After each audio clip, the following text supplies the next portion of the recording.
All right, welcome back. We're going to finish this last problem here, graphing in standard form. Let's first start by identifying the vertex. I'm going to use a shortcut on this, that negative b over 2a, and then plugging it back into the equation. So 8 over 2 times 4. So that's 8 over 8, which is 1. And then I'm going to plug it back into this equation. So I'll end up with 4 minus 8 plus 5. Which is going to give me negative 4 plus 5, which is 1. So I'm going to have a vertex of 1, 1, which then means my axis of symmetry, just making sure that it was still there, x is equal to 1. I'm going to go ahead and I'm just going to draw my graph. 1, 1, 1, and then my axis of symmetry.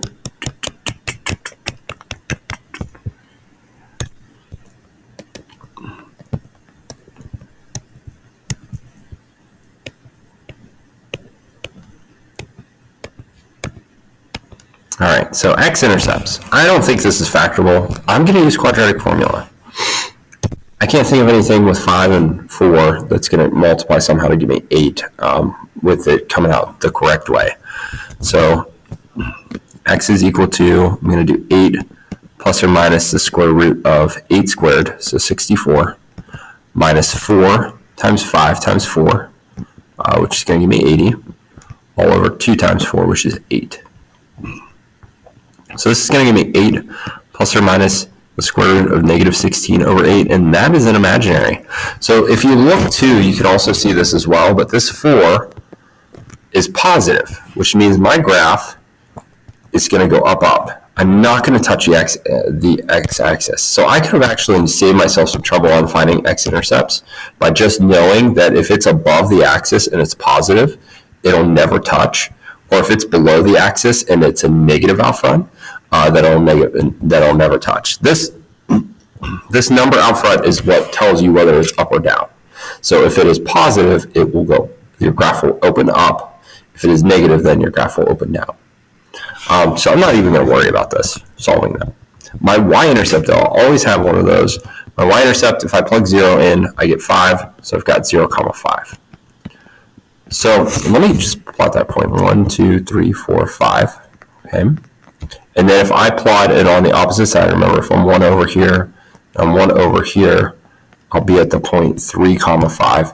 And I only have 3 points, and I need 2 more. So I'm just going to create some additional points. I'm going to plug in numbers that are close to my x value, which is 1. So I've already have 0 and 2. I have 0 and 2. That should be 2, 5. So I'm going to plug in one other point. I'm going to plug in 3. I'm going to say what happens when x is equal to 3. I could also say the opposite side, negative 1. But remember, with a mirror image, what I do on one side, I'm going to have the same distance to that axis of symmetry on the other side. So I technically don't have to find another point. I have to find one point and then just mirror it on the opposite side. So I plug 3 into my original equation. I get 4 times 3 squared, which is 9, minus 8 times 3, plus 5. So I'm going to get 36 minus 24 plus 5, 12 plus 5, which is 17. So now I have the point 3, 17. So 3 is here, and then on up here, I'm just gonna label it 3, 17. Now, if you notice, 3 is 2 away. So if I go 2 on the opposite side, I'll be at negative 1, 17, and that'll be my other point as well. Remember, again, it's all about that axis of symmetry.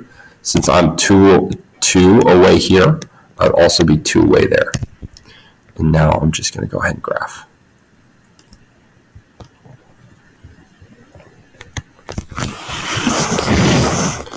All right, and there's my graphing. Now, if I want to do any more, like writing an equation or quadratic application, we'll talk a little bit more about those. We could talk right now actually about writing an equation. Find an equation in vertex form with a vertex of -2, 1. It contains the point -3, -7. But I'd rather be with you for quadratic application. So if I'm writing an equation, find an equation in vertex form with the vertex of -2, 1 containing the point. First thing I'm going to do is I'm going to write out my vertex form. Y is equal to a times x minus h squared plus k. And I'm going to label this. This is my h, k. This is my vertex. And this is going to be my x and my y. What I'm trying to find here is I want to find out my a value. Once I find out my a value, then I can rewrite this as an actual equation. So I'm going to have -7 equals a times -3 minus -2 squared plus 1. So -7 is equal to a times, this will be positive, so -1 squared plus 1. -7 is equal to a times 1 plus 1. So a is going to equal -8.